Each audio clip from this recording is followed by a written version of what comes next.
Pagi hari, 19 Oktober tahun 1987, kabut tipis menyelimuti rel kereta di pinggiran Jakarta. Di tengah hiruk-pikuk kota yang mulai terbangun, dua rangkaian kereta api melaju dari arah berlawanan, membawa ratusan penumpang yang tak menyadari bahwa hari itu akan tercatat sebagai salah satu lembaran paling kelam dalam sejarah transportasi Indonesia. Ini adalah kisah tragedi Bintaro, sebuah peristiwa yang mengguncang bangsa dan mengubah wajah perkeretaapian selamanya. Di era 1980-an, Jakarta adalah kota yang bergerak cepat. Jalanan dipenuhi kendaraan, dan stasiun kereta selalu sesak oleh para pekerja dan pelaju. Kereta api menjadi tulang punggung transportasi publik, menghubungkan pusat kota dengan daerah-daerah penyangganya. Kereta ekonomi berwarna oranye biru khas zaman itu menjadi pemandangan sehari-hari, mengangkut ribuan mimpi dan harapan setiap paginya. Namun, di balik kepadatan itu, ada risiko yang mengintai. Infrastruktur yang menua dan sistem yang belum sepenuhnya modern membuat setiap perjalanan bergantung pada ketelitian manusia.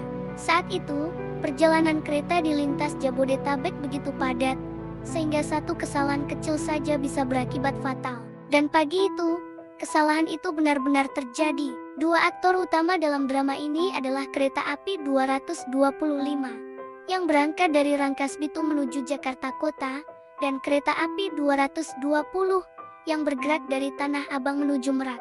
K225 yang dipimpin oleh masinis Slamet Suradio seharusnya berhenti di stasiun Sudimara untuk bersilang dengan K220.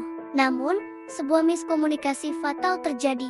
Petugas pengatur perjalanan kereta api di stasiun Kebayoran memberikan izin berangkat kepada K220, sementara di stasiun Sudimara, K225 juga diberi sinyal untuk melanjutkan perjalanan. Dua kereta kini berada di jalur yang sama, melaju saling berhadapan tanpa ada yang menyadari bahaya besar di depan mata. Di dalam kabin K225, masinis Slamet Suradio terus menjalankan lokomotifnya. Ia melihat sinyal dari petugas stasiun yang ia yakini sebagai tanda aman untuk berangkat. Asap tipis mengepul saat kereta mulai bergerak meninggalkan stasiun Sudimara. Di arah sebaliknya, K220 juga melaju dengan kecepatan normal. Para penumpang di kedua kereta menikmati perjalanan pagi mereka, sebagian terlelap, sebagian bercengkrama, tidak tahu bahwa takdir mereka akan segera bertemu di satu titik yang mengerikan. Sinyal telah menunjukkan kekeliruan fatal. Kedua kereta terus melaju kencang, semakin dekat satu sama lain, dan tidak ada satupun yang bisa menghentikan apa yang akan terjadi selanjutnya. Pada jam 6:45, di daerah Pondok Betung, Bintaro, kedua kereta itu akhirnya bertemu. Momen yang tak terbayangkan menjadi kenyataan. Benturan keras merobek keheningan pagi, menciptakan suara logam yang diremukan dengan kekuatan luar biasa. Gerbong-gerbong terangkat dari rel, saling menabrak dan melipat seperti kertas. Rangkaian depan kedua kereta hancur lebur seketika. Dalam hitungan detik, perjalanan rutin berubah menjadi pemandangan neraka. Jeritan panik dan tangis kesakitan menggantikan suara drum mesin kereta. Tercatat lebih dari 150 jiwa tewas di tempat, dengan ratusan lainnya mengalami luka-luka parah. Tragedi Bintaro menjadi kecelakaan kereta api terburuk dalam sejarah Indonesia. Kabar kecelakaan menyebar dengan cepat. Warga sekitar menjadi responden pertama, bergegas ke lokasi dengan peralatan seadanya untuk menolong para korban yang terjebak di antara puing-puing baja. Ambulans, polisi, dan tim Palang Merah Indonesia segera tiba, memulai proses evakuasi yang sulit dan menyayat hati. Suasana duka menyelimuti seluruh negeri. Rumah sakit kewalahan menampung korban, sementara keluarga yang cemas memadati setiap sudut mencari informasi tentang orang-orang yang mereka cintai. Berita di surat kabar dan televisi menayangkan headline besar, menampilkan gambar-gambar memilukan dari lokasi kejadian. Indonesia berduka. Pemakaman massal pun digelar untuk korban-korban yang tak teridentifikasi, menjadi simbol duka nasional yang mendalam. Segera setelah evakuasi selesai, pemerintah membentuk tim investigasi untuk mengungkap akar penyebab tragedi ini.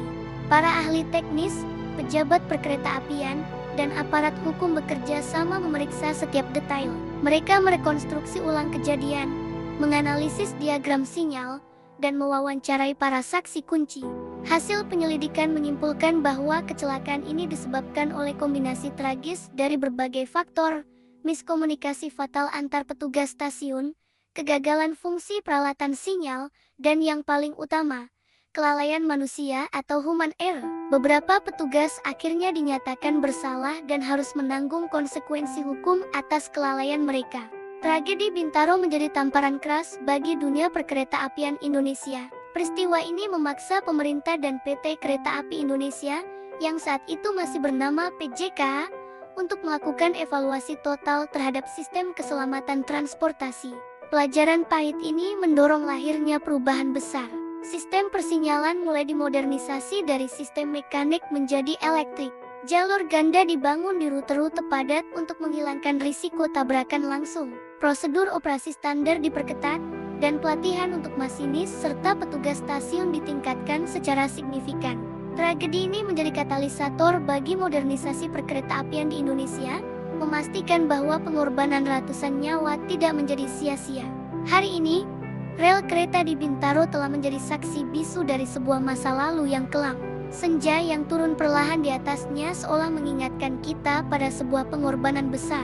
Tragedi Bintaro 1987 bukan hanya sekadar catatan kecelakaan dalam buku sejarah. Ia adalah pengingat abadi bahwa di balik setiap sistem dan teknologi, ada tanggung jawab manusia yang tak ternilai harganya. Sebuah pengingat bahwa kelalaian sekecil apapun dapat berujung pada konsekuensi yang tak terbayangkan. Semoga kisah ini menjadi pelajaran bagi kita semua untuk selalu mengutamakan keselamatan dalam setiap langkah yang kita ambil. Terima kasih telah menonton. Jangan lupa subscribe untuk kisah-kisah bersejarah lainnya.